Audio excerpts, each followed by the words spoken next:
Natasha Dyer is Community Programs Manager with the City of Atlanta Department of City Planning. She has her master's in urban sustainability from Antioch University. In her role with the City of Atlanta, Natasha focuses on creating programs that increase wasted food diversion from landfill as part of the city's climate action and food access plans. These programs include recovering surplus food to feed food insecure residents and collaborating with external partners to create decentralized composting systems that benefit municipal urban agriculture. Okay, hello everyone. Thanks for joining us today. I'm Natasha Dyer with the City of Atlanta.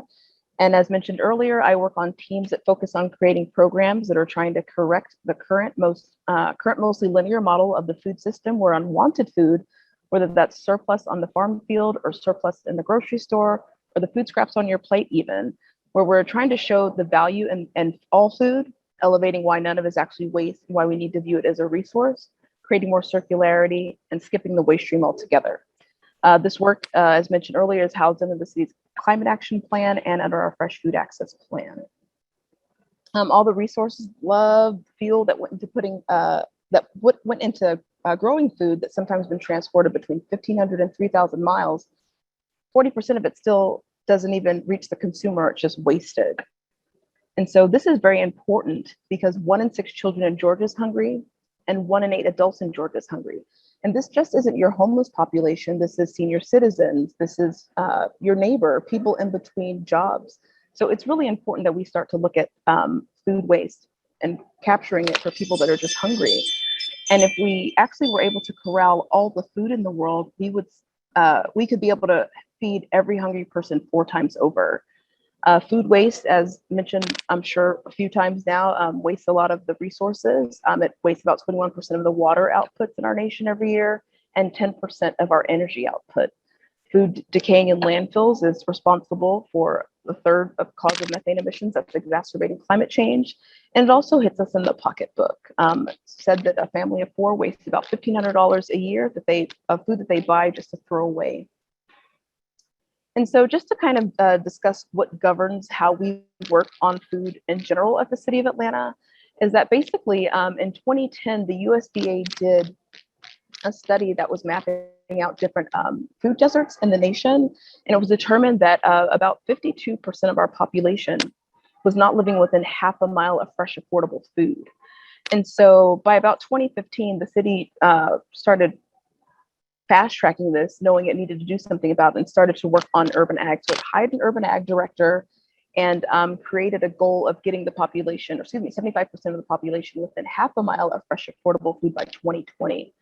And having reached that goal about a little early in 2019, we've now created a goal of 85% access by 2022, and we're well on our track, well on our way.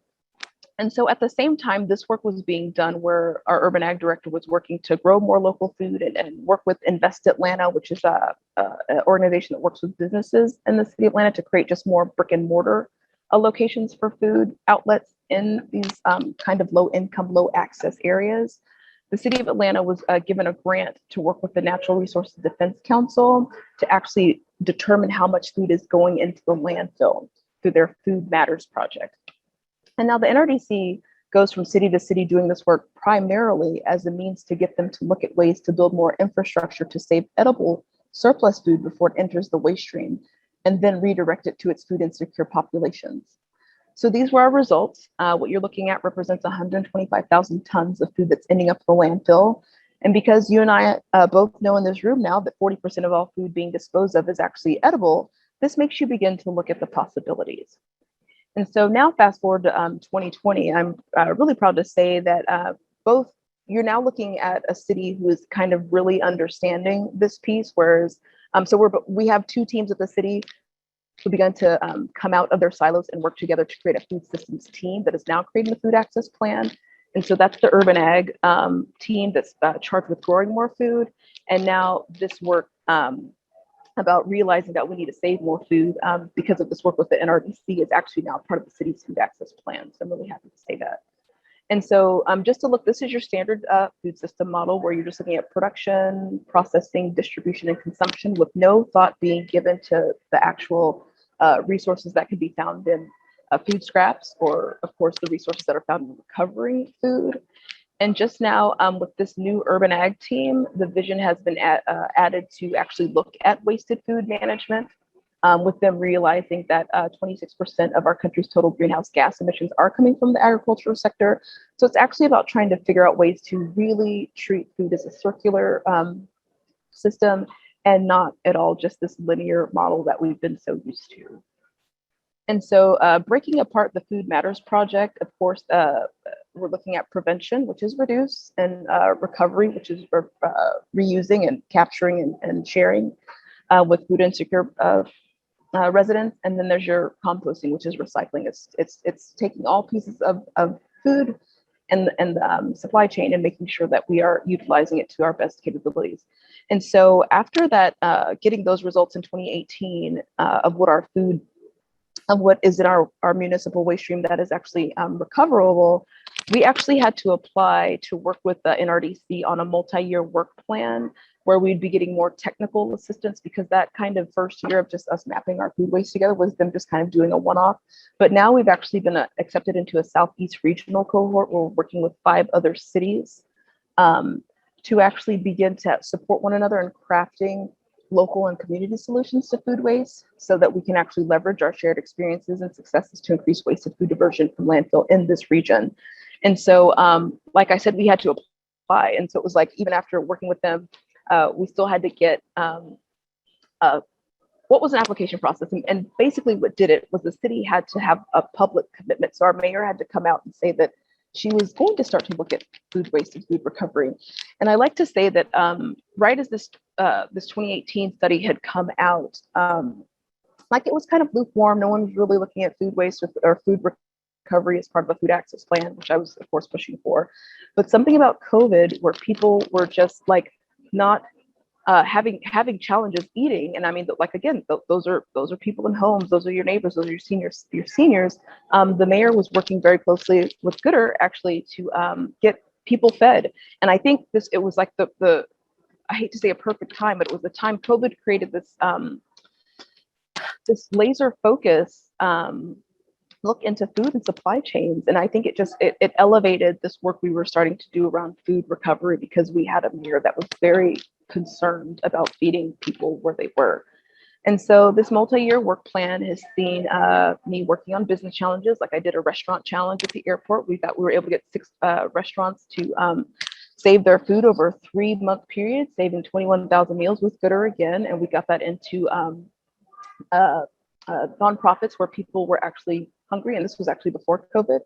We've actually done some waste audits. We did a waste audit at the airport just to see what's in their waste stream. And we're also doing some outreach.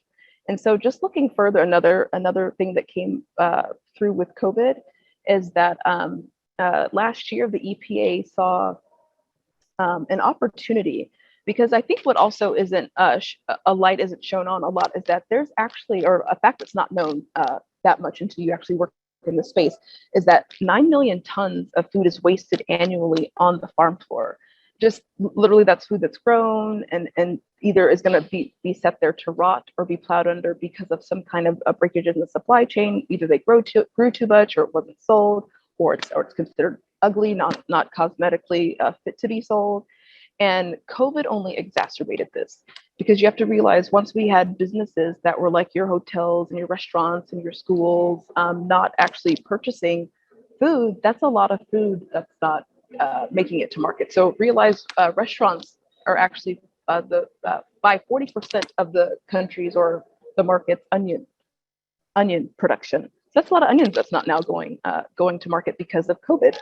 So the EPA last year saw an opportunity and wanted to begin to put some money into creating a shared revenue process of getting food. So a lot of how this program came about, because we're trying to create healthy corner stores with food that's lost on the farm field, is that we're replicating or emulating something that Morehouse School of Medicine was doing in Atlanta, where they were actually subsidizing this type of farm food loss to be put into corner stores in low income, low access neighborhoods. But our whole challenge over this last year and a half has been trying to create a shared revenue process to where once a grant runs out, this food can continue to find itself onto the shelves. I guess I'll try to get through it quickly, but I'll try to share a little bit.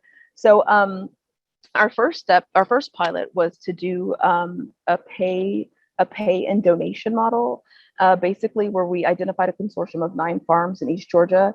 We paid them directly for the labor to glean that surplus produce off of their own farms now. So that's now a new income stream for them, and transport it to Atlanta to different hunger fighting partners, different nonprofits where it was donated in areas that needed most.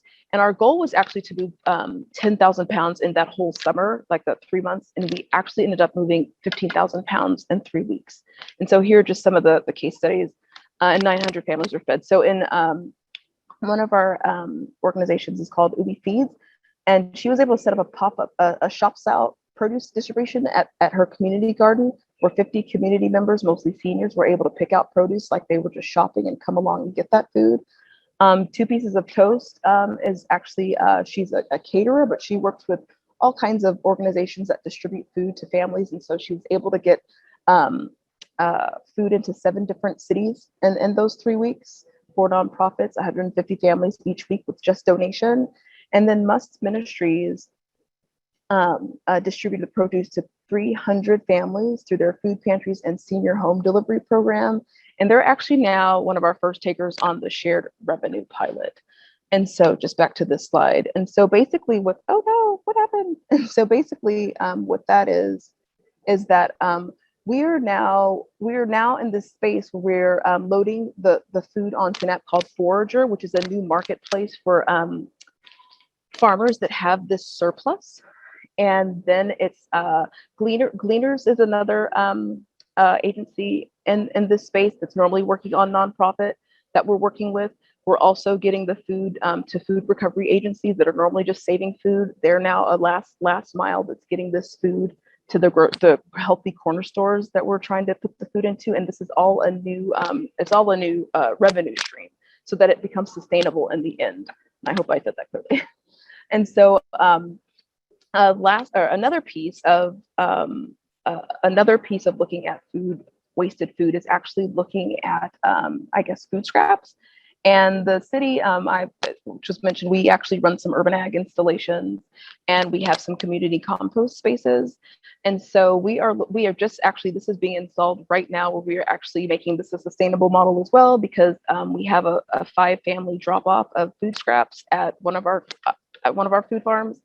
And what we were noticing is that it was getting to a place where people weren't coming to turn the pile anymore. So now with some funding from this NRDC Food Matters project, we've been able to put a solar panel on it. It's being built right as we speak. And this pile will eventually turn itself every hour for 30 seconds, producing compost that will just go right back into creating food in these neighborhoods where food is being grown to supplement avenues for outlets for food. And then also prevention, because you can't look at reducing food waste without looking at reduction. We also got some funding through this NRDC Food Matters project to run a campaign on MARTA for about 3 months that you see here, educating. And I think it was about 6 different posters that were just educating people about the waste for your money, your pocketbook, your things that are affecting the planet when it comes to when it comes to food waste. And like I said, that ran for 2 months. We also were able to get our message into utility bill so that 96,000 homeowners were able to see just a message saying, "Don't waste food." This is our water bill that ran in July.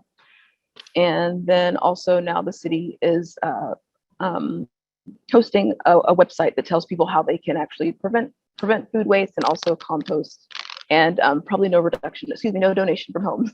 But we're actually showing people just how they can get involved with different recovery agencies to help the work continue. And yeah, I think that's it in a nutshell. So yeah, that's the work we're doing behind prevention, rescue, and recycling of food waste in the state of Atlanta.